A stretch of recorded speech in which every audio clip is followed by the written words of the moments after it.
मैं देख रहा था कि बीजेपी की आईटी सेल एक नैरेटिव बनाकर, मुझे लगता है कि कोई और नया हिरन आया होगा, पुराना हिरन है या नहीं मुझे नहीं मालूम, मीडिया में बांटा जाता है, मीडिया उसको दोहरा रही है। हैरान हुआ मैं सुनकर, और घिनौनी बात कि अरे साहब कांग्रेस एक नई मुस्लिम लीग बन गई। अरे शर्म करो साहब। आप कहते हो, अभी मैं शुभेंदु अधिकारी को सुन रहा था कि हमें मुसलमान के वोट की जरूरत नहीं है। कई लोग कह चुके हैं, हमारे असम के दोस्त भी कहते हैं हमें मुसलमानों की जरूरत नहीं है। आपको मुसलमानों की जरूरत नहीं है, मुसलमान देखता है कि और कौन कौन सी पार्टी लड़ रही है साहब। चलो बीजेपी को तो हमारी जरूरत है नहीं, बदरुद्दीन अजमल की पार्टी लड़ रही है, ओवैसी साहब की पार्टी लड़ रही है, और एक राष्ट्रीय स्तर की सेक्युलर पार्टी लड़ रही है। मुसलमान ने बीजेपी को मना किया, ठुकराया, बीजेपी ने भी मुसलमान को ठुकराया।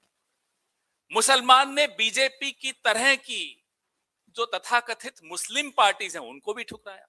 किसको वोट दिया? एक सेक्युलर पार्टी को वोट दिया। आपको उसमें भी शिकायत है। क्यों शिकायत है साहब? आप वोट को भी रंगीन क्यों बना रहे हैं कि साहब ये केसरिया रंग का वोट है, ये हरे रंग का वोट है, ये नीले रंग का वोट है? क्या है ये? 664 विधायक कांग्रेस के, उसमें 78% हिंदू और 12% मुसलमान, लगभग यही आबादी का प्रोपोर्शन है। मैंने ये देखा 78% हिंदू विधायक, 12% मुस्लिम। बोलने में शर्म आती है मुझे, इस तरह की बात इस दौर में हमें करनी पड़ रही है 21वीं शताब्दी में। मुझे याद है यूपी का चुनाव हुआ पिछला, कुछ सीटों का आंकड़ा आया, हमारे साथी बैठे हैं, इन्होंने निकाला, साहब यहां तो 65% मुस्लिम आबादी है, बीजेपी जीत गई। बीजेपी वाले आए टीवी पर बन ठन के मेकअप करके, बोले साहब देखो मुसलमानों ने भी हमें वोट दे दिया। जहां आपको वोट मिलता है मुसलमानों का, वहां आप खुशी खुशी इठलाते हुए आते हो, साहब मुसलमानों ने हमें वोट दे दिया।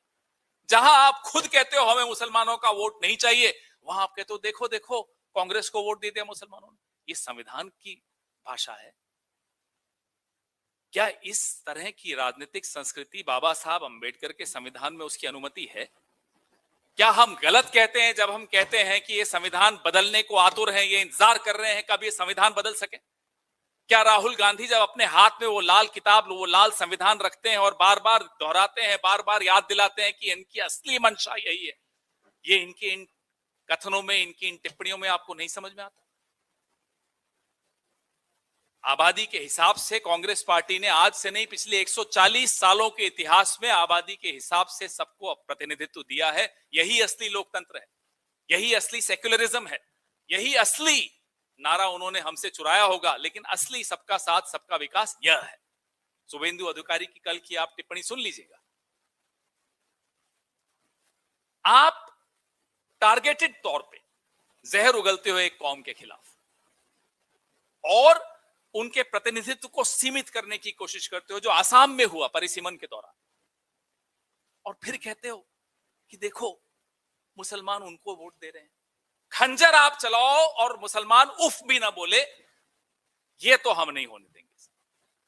बात मुसलमान की नहीं है, बात दलितों की भी है, बात आदिवासियों की भी है, बात मजलूमों की है, गरीबों की है, बात महिलाओं की है, बात उन तमाम कमजोर तबकों की है जिनको आप जानबूझकर और कमजोर करना चाहते हो। हम उन्हें कमजोर नहीं होने देंगे, वो हिंदू हो या मुसलमान हो, ईसाई हो या पारसी हो, दलित हो या आदिवासी हो, बुद्धिस्ट हो, कोई हो, हम नहीं होने देंगे कमजोर। 140 साल का हमारा इतिहास है, हम कमजोरों के साथ खड़े हैं। उनका धर्म नहीं देखते, उनकी जाति नहीं देखते, हम खड़े रहेंगे उनके साथ, और हमें गर्व है इस बात का।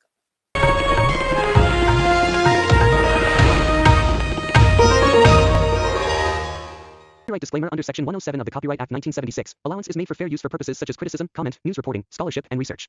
Fair use is a use permitted by copyright statute that might otherwise be infringing.